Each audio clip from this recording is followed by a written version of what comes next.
Welcome back, psychology students. In today's explainer, we're diving deep to uncover the invisible cognitive biases that are literally manipulating your daily decisions. We all love to believe that our choices are completely logical, totally our own, and grounded in solid, objective facts. But, as we're about to see, the architecture of persuasion is largely built on exploiting the natural shortcuts our brains take every single day. Okay, before we even get into the heavy theory, let's do a quick experiment right now. I need you to just look at this number, 65. Lock it in your brain for a second. Now, quick, think of literally any number between 1 and 100. Got it? Hold that number right there in your head. Here's the wild part. If I asked you right now to guess how much Gandhi weighed when he died, whatever number you just picked in your head was secretly magnetically pulled toward that random number 65. Spoiler alert, Gandhi obviously didn't weigh 10 pounds or 90 pounds, but your brain tried to convince you he was closer to 65. If I had flashed the number 10 instead, your guess would have been significantly lower. You probably didn't even notice it happening. Proving that you are already vulnerable to the exact biases we're unpacking today is exactly why we're here. All right, here's our roadmap for today's explainer. First, our interactive brain experiment. Second, defining the anchoring effect. Third, anchoring in the real world. Fourth, the trap of overconfidence. And finally, a dangerous cognitive combination. So jumping right into section 1, an interactive brain experiment.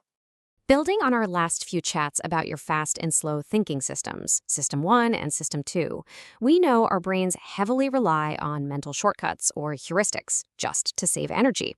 And honestly, most of the time, these shortcuts are super helpful. But today, we're zeroing in on two specific, highly exploited glitches in that system: anchoring and overconfidence. These are the classic, predictable errors in human judgment that Daniel Kahneman discovered, and trust me, they are incredibly powerful. Moving right along to section 2, defining the anchoring effect. Here's the deal. Your brain literally never starts evaluating anything from zero. It just doesn't. When you see a number, any number at all, your brain subconsciously drops a massive anchor right there. And then that number becomes the baseline for every single judgment that follows. You are essentially tethered to that first piece of information, even if it is completely 100% arbitrary. To see this in action, check out Kahneman's brilliant lab experiment. He had super smart people spin a rigged wheel of fortune that landed on either 10 or 65. Then, he asked them a totally unrelated question. What percentage of African countries are in the United Nations? The folks who spun the 65 guessed way higher than the ones who spun the 10. A completely meaningless, random toy wheel actually shifted their perception of a real-world geopolitical fact. The brain anchored to the random number, and as we see time and time again, the natural adjustment away from it is almost never enough. Okay, let's look at section 3, anchoring in the real world. Make no mistake, massive corporations know exactly how this psychological architecture works against you. Look at this classic retail trick. You see an original price of $999 crossed out next to a sale price of $499. They are deliberately dropping that $999 anchor, so the $499 feels like an absolute undeniable steal. You aren't objectively evaluating if the item is actually worth $499 from scratch. Your brain is just comparing it to that giant $999 anchor. And this happens in super high-stakes environments too. Picture a salary negotiation. Whoever throws out the first number, let's say $50,000, literally controls the entire room. Why? Because the whole conversation is now magnetically tethered to that 50 grand. Every counteroffer, every compromise is measured against it. By speaking first, you set the center of gravity. On the flip side, what if the hiring manager speaks first and offers $35,000? You are instantly forced into an uphill battle. Even if you walked in there knowing your market value is way higher, hearing $35,000 instantly anchors your fast-thinking System 1 brain. It's incredibly frustrating because suddenly you're fighting just to pull that number up slightly, and people often settle for far less simply because the psychological weight of that first number is so heavy. Even with massive, life-changing purchases like real estate, buyers feel the exact same pull from the listing price. Those clustered offers you see around a home's asking price, that's not a coincidence, it's totally by design. Even if a buyer knows a house is objectively overpriced, the listing price sets the mental boundary.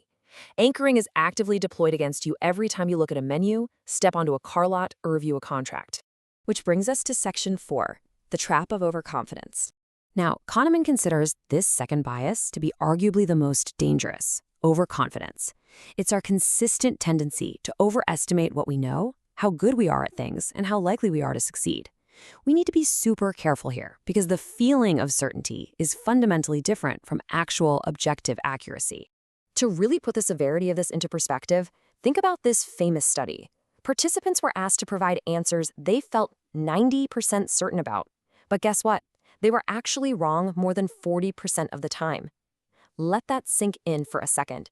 They were practically completely certain, but their accuracy was honestly barely better than a coin toss. As this stark comparison highlights, the loudest, most confident person in the room is quite often the least accurate. Kahneman calls this the illusion of validity.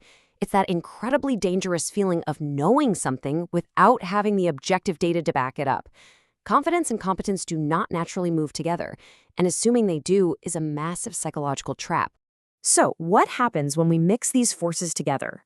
Let's hit section 5, a dangerous cognitive combination.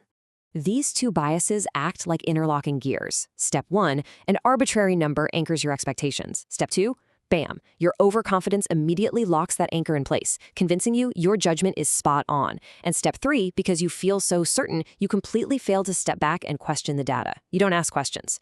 This exact cognitive combination is why massive corporate projects go millions over budget and why terrible deals are signed every single day. Now you might be thinking, okay, I'm doomed. But here's the silver lining. Just knowing about these biases doesn't make you perfectly immune, but it does allow you to engineer a deliberate pause. You can't stop your fast System 1 brain from registering an anchor, sure, but in that crucial moment of hesitation, you can wake up your slow analytical System 2 and actually ask yourself, wait, am I being anchored right now? So, as psychology students heading out into the real world, your action step is crystal clear.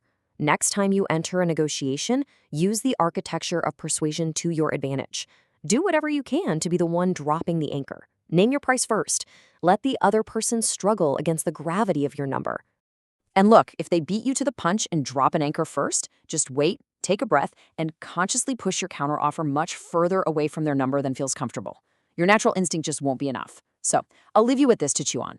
Looking back at the biggest decisions in your life so far, whose anchors have you been blindly adjusting to without even realizing it?